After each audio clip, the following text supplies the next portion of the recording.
말씀 사도행전 11장 19절부터 26절 말씀을 통해가지고 선교하는 안디옥 교회의 상을 보면서 우리의 교회도 이런 교회가 되어지기를 사모하고 기도하고 열망하면서 하나님의 복음이 땅끝까지 전파되어지는 그런 교회가 되어지기를 바랍니다.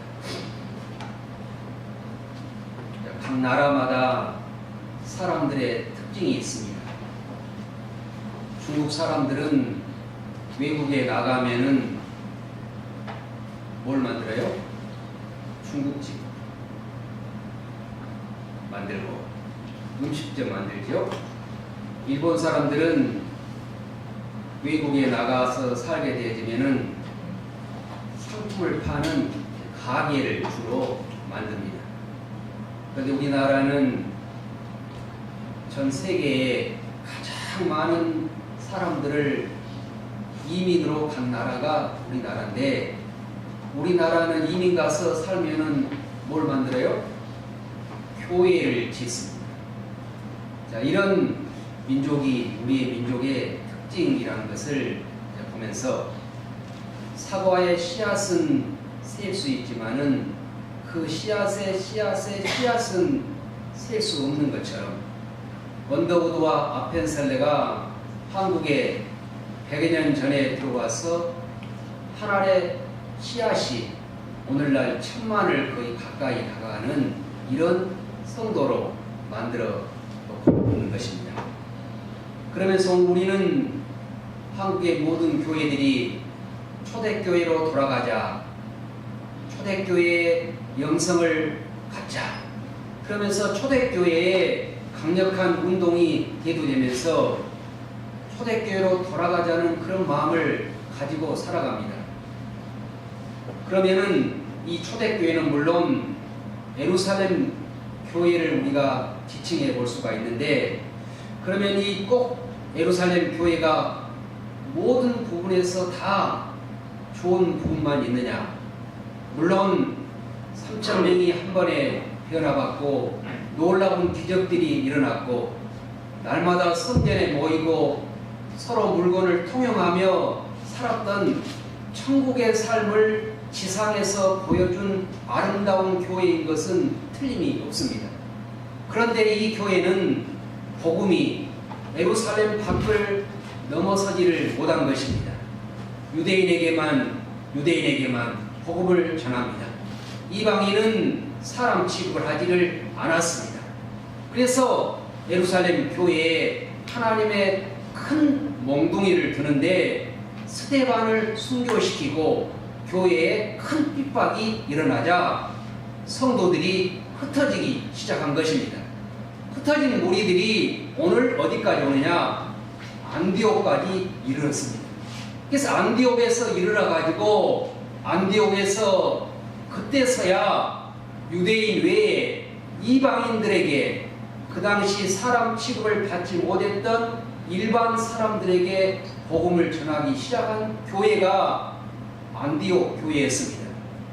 그래서 예루살렘 교회는 내적으로는 풍성하고 의미 있고 자기들끼리는 행복하고 우리끼리는 좋아, 이런 삶의 내부 지향적인 삶이라고 말한다면은 오늘 여기서 보고 있는 안디옥 교회는 외부 지향적, 물론 자신들을 돌아보지만은 더 많은 이웃, 더 많은 나라들, 소외된 백성들, 사람 취급받지 못했던 사람들에게까지 복음을 전하면서 1세기에 이방 선교의 주체 교회가 됐고, 사도행전 13장부터는 이 안디옥 교회의 이야기가 실질적인 이야기입니다.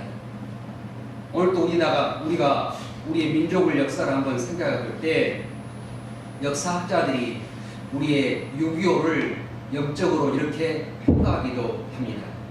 1910년대에는 평양에서 복음이 엄청나게 활발하게 진행되었습니다. 일주일간 부흥회를 하는데 그 부흥의 열도가 얼마나 강했던지 모든 학교가 문을 닫고 시장이 문을 닫으면서 장대형 교회로 모여가지고 한 달 동안 붕사경이 됐던 역사가 있습니다. 이것이 바로 평양의 오순절이라고 할 만큼 한국 교회의 놀라운 은총의 역사를 가져오게 한 것입니다. 그런데 복음이 평양에서만 머뭅니다. 복음이 남쪽으로 내려오지 못하자 하나님이 몽둥이를 드는데 6.25라는 몽둥이를 들어서 남쪽으로 밀려 보내니까 하나님의 백성들이 목포까지 와서 하나님의 교회를 짓고 서울의 그 당시 유명한 교회들은 다 피난민들이 세운 교회였습니다. 자, 이런 것들을 보면은 복음에 자발적으로 순종하지 아니하면은 피동적으로 강제적으로 외부적인 힘을 통해서 흩어지게 하고 핍박을 주어서 복음을 전하게 한다는 것을 우리에게 보여주고 있는 것입니다. 그러면 이 안디옥 교회는 어떤 모습을 통해서 우리에게 큰 의미를 주고 도전을 주고 격려하고 있는가 통해서 오늘 우리가 사모하고 우리가 바라보아야 될 이 교회의 상이 이 안디옥 교회라는 것을 생각하면서 몇 가지의 교훈을 통하여 오늘 우리가 이 교회를 바라보고 또 이런 교회의 아름다운 모습을 우리의 교회 속에도 심고 우리가 이런 삶을 살아가는 것을 생각해 보면서 몇 가지로 교훈받기를 원합니다. 첫 번째, 이 안디옥 교회는 너그러운 교회였습니다. 자, 11장 9절을 먼저 한번 보겠습니다. 11장 9절을 읽습니다.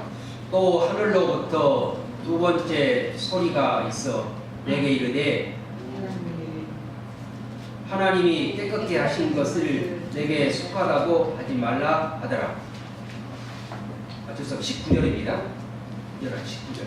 그때 스데반의 일로 일어나 환란으로 말미암아 흩어진 자들이 베니게와 구브로와 안디옥까지 이르러 유대인에게만 말씀을 전하는데, 흩어져 초창기에는 누구에게만 전했느냐?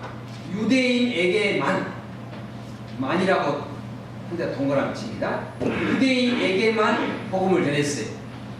이렇게 힘들게 어렵게 핍박을 받아 안디옥까지 피난 왔는데도 불구하고 처음에는 이방인은 사람도 아니야. 그래서 유대인에게만 전한 거예요. 그런데 그 중에 몇 사람들이 20절에 구브로와 구레네 몇 사람이 안디옥에 이르러 헬라인에게도 말하여 주 예수를 전파하니, 헬라인에게도 도자이다 동그라미칩니다. 유대인에게만 전했던 그 당시의 분위기를 구브로 몇 사람들이 안디옥에 이르러 가지고 헬라인에게도, 헬라인은 누굽니까? 이방인이에요. 그 당시에 이방인들은 지옥의 땔감, 사람 취급도 받지 못했던 이런 사람들이라고 생각해가지고 복음에 대해서 죄를 받았습니다. 그런데 핍박받고 흩어진 피난민들이 안디옥에까지 와가지고 이때서야 정신을 차리고 하나님은 우리의 유대인의 하나님만이 아니라 이방인의 하나님, 모든 사람들의 하나님이라는 사실을 깨닫고 헬라인에게도 복음을 전하게 되었다는 것을 우리에게 가르치고 있는 것입니다. 그 당시 유대인들은 편견이 너무 심했습니다.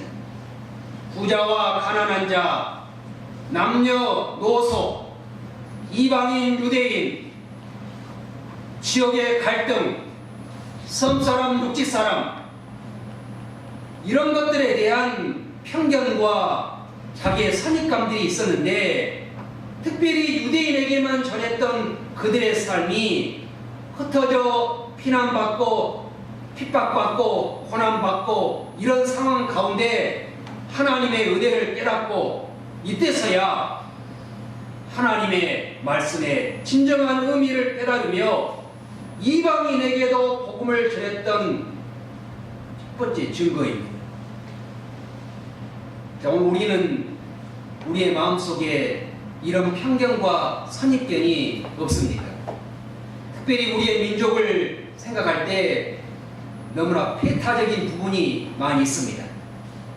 일본 사람들을 생각할 때 외놈, 서양 사람들을 부를 때 양놈, 코제니, 코큰놈, 놈놈놈, 경상도와 전라도의 지역 갈등, 신구의 보수와 진보의 갈등, 선입견 때문에 사람들을 먼저 볼 때 내 선입견의 안경을 끼고 보니까 사람들을 잘못 판단할 경향이 너무나 많습니다.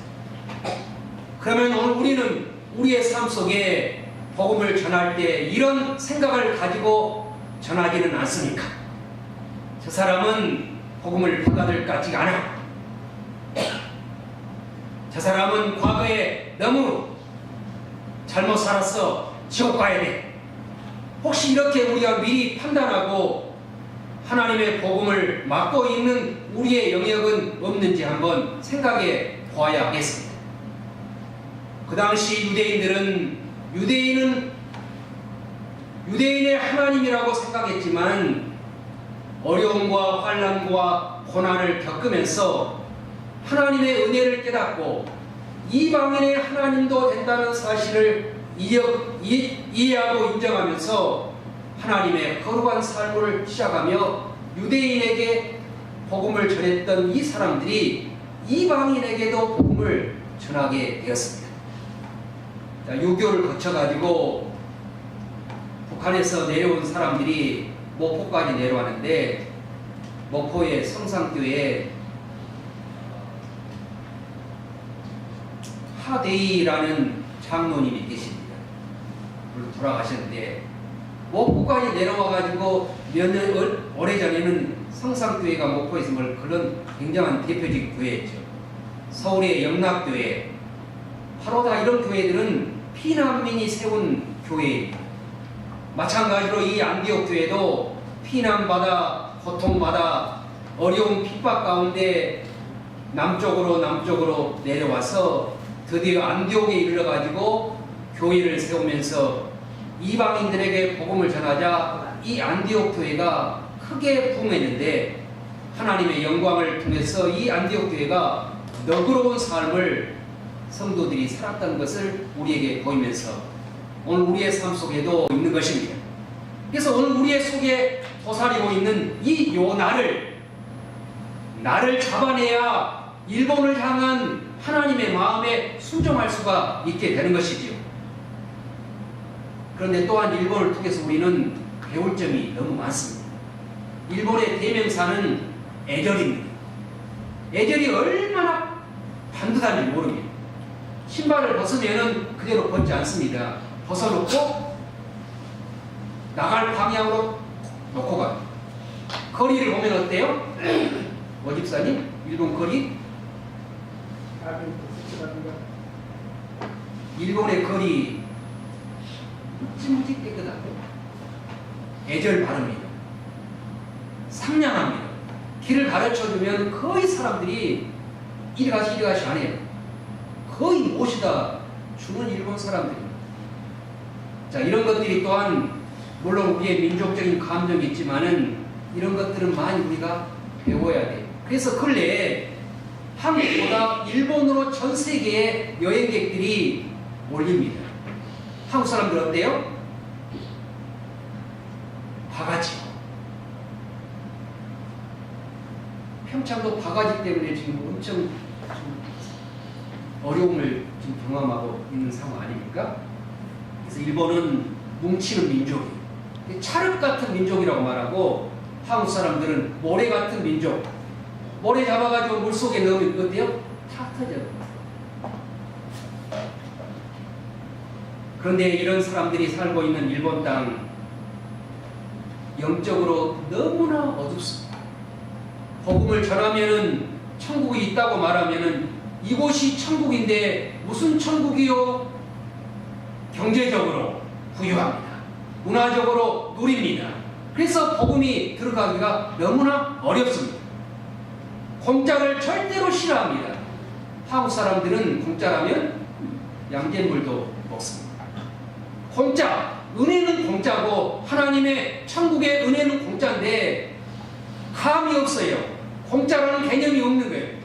노력하고 힘써야 얻어지는 것만 생각하니까 복음이 들어가기가 무지무지 어려운 민족이 바로 일본이에요. 그런데 제가 몇 년 전에 대학생 데리고 복음을 전하러 갔는데 오사카로 갔습니다.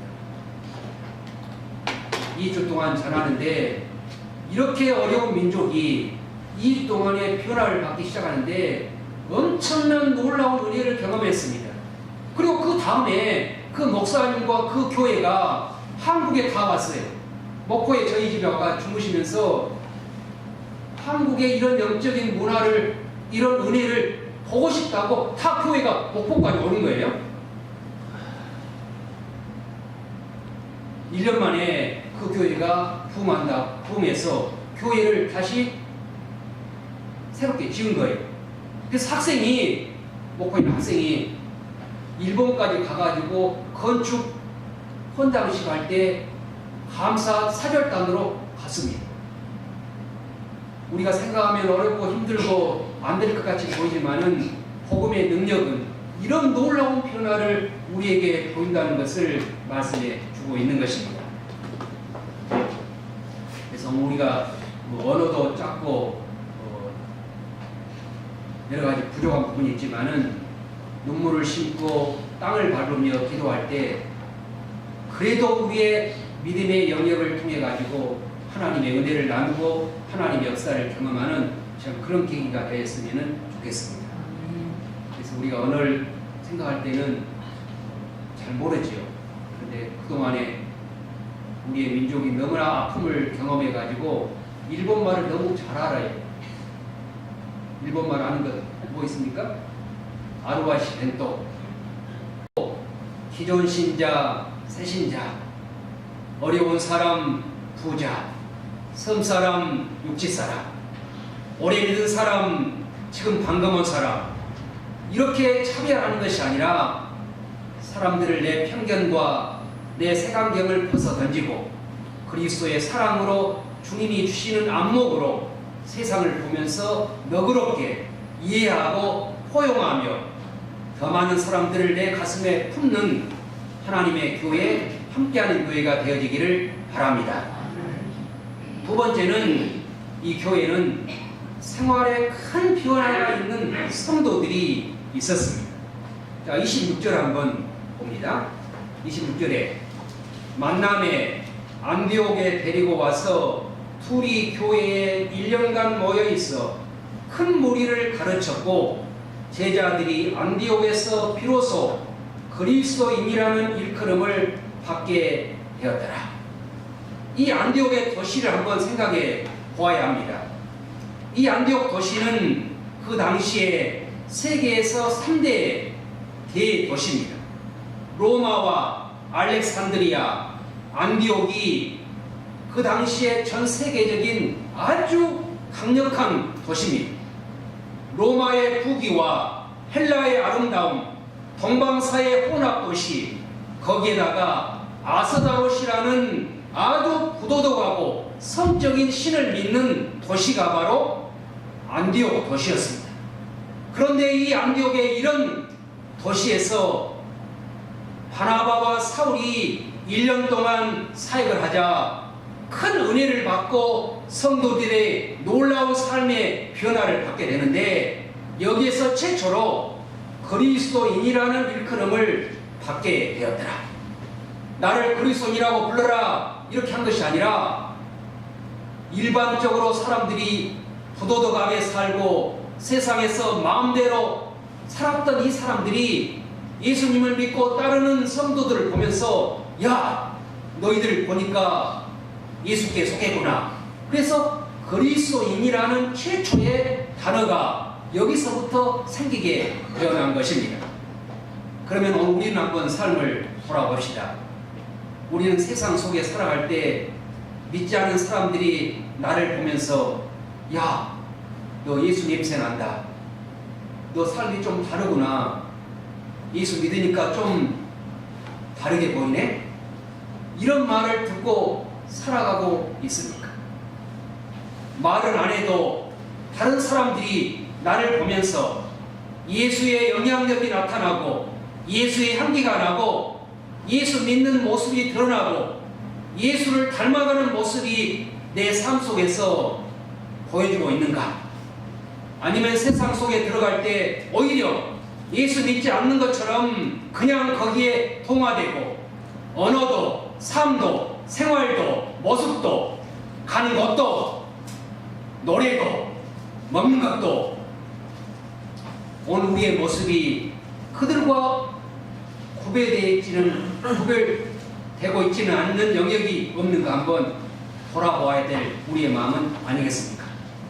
이 도시는 바로 그 당시에 이렇게 부도덕하고 성적으로 타락하고 아주 태폐적인 도시에서 1년간 모여 안디옥 교회가 하나님의 말씀을 받고 연구하고 하나님의 복음을 전하자 이 부도덕하게 살던 사람들이 성도들을 보면서 야 너희들이 진짜 예수 믿는 사람이구나 이런 영향력을 주었다는 것을 우리에게 보이면서 이 안디옥 교회에는 이런 삶이 변화되는 성도들이 있었다는 것을 우리에게 강조하고 있는 것입니다. 그러므로 오늘 우리의 함께하는 교회 성도들이 교회에서만 찬송하고 주님을 믿는 것처럼 살아가는 것이 아니라 세상 한복판에 들어가서 세상의 시장 바닥 한 구석구석 속에서 그리스도의 향기를 바라고 예수의 노래가 드러나며 예수의 말씀이 내 입에서 전파되고 다른 사람들이 믿지 않는 영혼들이 세상에서 그냥 살아가던 그런 사람들이 우리를 보면서 존경하고 우리를 닮아가고 싶다고 말하는 너는 진짜 다른 사람이라고 말할 수 있을 정도로 우리의 삶이 변화되어지는 삶을 살아갈 때 초대교회에 이런 안디옥 교회를 하나님이 쓰신 것처럼 오늘 우리의 교회도 쓰게 될 것을 확신합니다. 그러면서 오늘 우리의 삶을 한번 돌아봅시다. 내가 변화될 부분이 어디인가? 내가 주님을 닮아야 될 영역이 무엇인가 한번 생각해 보면서 예수 믿지 않은 사람들에게 영향력을 주고 예수 믿지 않은 삶 속에 들어가서 빛과 소금의 역할을 감당할 수 있도록 내 삶을 희생하고 내 삶의 아픔을 통해서라도 그들에게 삶을 나누어 주므로 변화를 주는 우리의 삶이 될 수 있기를 바랍니다. 세 번째는 더 아름다운 모습이 13장에서 나옵니다. 13장 1절부터를 좀 한번 보겠습니다. 13장 1절부터 3절까지 한번 같이 읽겠습니다. 안디옥 교회에 선지자들과 교사들이 있으니 곧 바나바와 니게르라는 시몬과 고레네 사람 루기오와 분봉왕 헤롯의 젖동생 마나엠과 및 사울이라. 주를 섬겨 금식할 때 성령이 이르시되 내가 불러 시키는 일을 위하여 바나바와 사울을 따로 세우라 하시니 이에 금식하며 기도하고 두 사람에게 안수하여 보내니라. 이 안디옥 교회의 아름다운 모습은 선교사를 최초로 파송하는 교회였습니다. 그래서 13장 이후로부터는 이 안디옥 교회의 이야기가 거의 다입니다. 사도행전의 전반전에는 예루살렘 교회의 이야기라고 말한다면 13장부터는 안디옥 교회의 이야기가 바울을 통해서 하나님의 역사를 증거하고 있는 것입니다. 그런데 이 안디옥 교회는 어떤 교회였습니까? 피난민이 핍박을 받아가지고 고통 속에 세운 교회였습니다. 개척교회입니다. 1년밖에 안 됐습니다. 담임 목사님은 바나바, 부목사님은 사울, 둘이 1년 동안 열심히 하나님의 말씀을 가르치자 부도덕한 안디옥 도시를 변화시키면서 그 사람들이 최초로 그리스도인이라는 별명을 얻게 된 것입니다. 삶이 변화됐습니다. 다른 사람들에게 인정을 받았습니다. 그럭저럭 살지 않았습니다. 세상 사람들과 구별되어 살았습니다. 그러자 이 교회에 큰 하나님의 사명을 부여하는데 1년밖에 되지 못한 이 안디옥 교회에게 성령이 임하여 말씀하는데 너희의 담임 목사와 부목사를 선교사로 파송하라. 이 명령이 성령을 통해서 듣게 된 것입니다. 이런 명령을 받았을 때 어떤 기분이었고 어떤 상황이었겠습니까? 목사님도 성도들도 어리둥절할 상황 아니겠습니까? 성령의 소리를 듣고 목사님이 고민이 생긴 것입니다. 이제 성도들과 좀 알아가고 목회에 재미를 붙이려고 하는데 성령이 부르는 것입니다. 너는 이제 이방 선교의 모체 교회가 되고 이방의 빛을 발하게 하여 이방의 선교사로 파송되거라. 성도들에게 말을 하려는데 입이 떨어지지 않습니다. 어느 날 예배 가운데 무거운 입을 열어서 목사님이 중대 발표를 합니다. 개척교회 1년 여러분들과 함께 사랑을 나누고 의미있게 교회 계획을 감당하고 있는데 성령이 말씀하십니다. 교회를 떠나 하나님의 백성들을 삼는 선교사로 나가라는 하나님의 명령이 떨어진다고 말씀한 것입니다. 그러자 이 성도들이 듣고 마음에 큰 아픔이 생깁니다. 그러자 한 집사님이 감정을 억누르고 하나님의 말씀에 순종하기로 결심합니다. 집사님, 힘을 냅시다. 그리고 우리의 담임 목사님과 부목사님을 세계 선교의 주춧돌로 삼고 하나님의 영광을 선포하기 위하여 우리 안디옥 교회가 선교사로 파송합시다. 성령의 음성에 감동을 받은 모든 성도들이 금식하며 목사님을 이방 선교의 최초로 선교사를 파송하는 교회가 바로 이 안디옥 교회였습니다. 오늘 우리는 이것을 그냥 읽으면은 크게 마음에 부딪히기를 못하죠. 그러나 이 당시 상황은 이방 사람들은 하나님의 사람이 아닌 것처럼 하나님의 사람이 될 수 없는 것처럼 생각했던 상황이기 때문에 이방 선교를 한다는 것은 너무나 힘든 상황입니다. 자, 오늘 내일 새벽에 주일학교 학생들이 일본을 향해서 가는데 우리가 무엇을 얼마나 하겠습니까? 그러나 우리의 발을 일본 땅에 내딛는 순간 우리의 심정 속에 품고 있는 하나님의 기도를 심고 눈물을 싣고 마음에 사무친 이 한을 일본 땅에 뿌리고 벗어나는 그런 마음을 그런 각오를 가지고 출발합니다. 그러나 우리가 일본을 생각하면은 일본은 우리의 마음의 감정에 아주 껄끄러운 존재입니다. 그래서 일본을 생각할 때는 가깝고도 먼 나라, 우리의 원수 나라, 일제 강점기, 그동안에 많은 행패를 부리고 강점기 때 얼마나 많은 아픔을 주었습니까? 위안부, 징용 이런 걸 생각하면은 태평양에 그냥 깔아앉아버려 없어질 나라로 생각할 가능성이 우리의 민족 속에는 다 있습니다. 경기를 해도 일본 사람들과 가위바위보를 해도 일본 사람에게는 지면 안 된다는 우리의 민족성이 있습니다. 축구를 해도 지면은 3일을 잠을 못 잡니다. 그런데 왜 일본 가냐 이렇게 말할 수도 있는 것이죠. 요나가 바로 이런 똑같은 심정이었습니다. 니누에로 가라는 하나님의 명령 앞에 요나는 니누에는 유대인들의 원수 나라입니다. 니누에는 그냥 망해야 될 나라입니다. 이방 나라가 변화되는 것은 요나에게 마음에 허락하지를 않았습니다. 그래서 요나는 하나님의 명령을 불순종하고 다시스로 도망한 것입니다. 오늘 우리가 일본을 향하여 민족적인 감정이 있지만은 영적으로 배타적으로 생각하고 그들에게 복음을 필요하지 않는 것처럼 생각하면은 오늘 우리의 속에도 요나가 고사리고 있지 않습니다. 거기다가 뭐요? 닭광. 닭광이 뭐요? 단무지, 아루바시, 거기다가 기름 많이 감으려고 할 때 뭐라 할까? 이빨. 이것만 가지고 와도 일본은 뭐 어느 소통에 문제가 없어요. 이걸 우리 주일 학생들한테 물어보니까 아무도 몰라. 이빨이 뭐, 아루바시 뭐, 벤또 몰라요. 이렇게 문화 차이가 있어요. 우리 어른들은 다 알잖아요. 아루바시, 벤또, 이빨이 다 아는데 얘들은 무슨 말을 몰라요. 그래서 이런 얘들의 문화를 또 우리가 이해해야 되겠구나. 이런 생각도 많이 했어요. 왜 이것도 모르냐 이렇게 하는데 얘들 문화는 또 너무 달라요.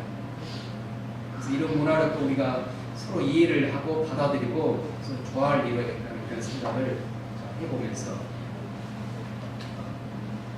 짧은 기간이지만은 그래도 이런 기간 동안에 일본을 위해서 기도하고 이방 선교를 위해서 새로운 이런 마인드를 가지면서 어린 영혼들의 심정 속에 세계를 보는 안목도 갖게 하시고 또 다른 친구들을 보면서 도전도 갖고 일본 사람들이 우리가 멸시하고 이런 대상으로만 보는 것이 아니라 그들 가운데서도 또 다른 점이 있고 우리가 본받아야 될 좋은 점이 있다는 사실을 생각하면서 오늘 새벽에 인천공항 가는데 기도하시고 또 서로 영으로 통하고 어린 영혼들이 꿈과 비전을 키우고 전 세계를 밟아보는 그런 계기가 되어서 앞으로의 정말 민족의 지도자들 이런 꿈을 갖고 출발하는 우리의 삶이 되어지기를 바랍니다.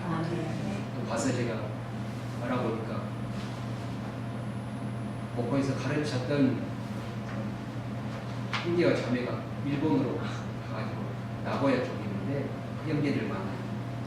우리 제가 함께 사역했던 선교사가 후쿠오카에 있어가지고 선교사를 격려하고 도전하고 교제하는 그런 시간도 마련하려고 생각을 하고 있습니다. 그래서 이런 계기에 하나님의 은혜가 우리와 함께 하시고 놀라운 은혜를 통해서 하나님의 영광 경험하는 우리의 시간이 되어지기를 바랍니다.